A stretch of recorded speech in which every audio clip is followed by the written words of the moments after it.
анализировать проблемы нашего языка, если мы не будем заставлять себя трудиться, то, пожалуй, мы ничего не добьемся. Уже на сегодняшний день это просто приложение таких мощных усилий нужно, чтобы возвращаться к славному языку.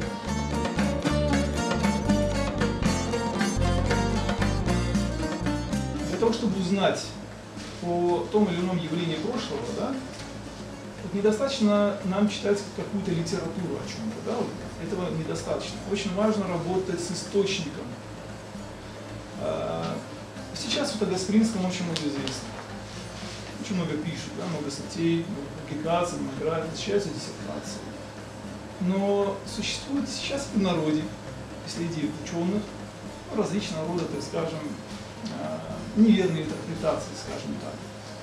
Работа с источником нам позволяет увидеть Гаспринского как бы глазами, устами самого Гаспринского.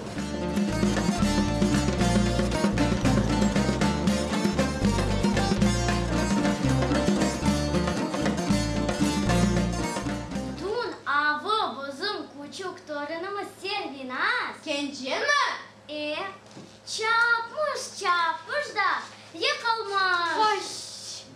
Her yerini camır yapmış. Ağlamış, ağlamış.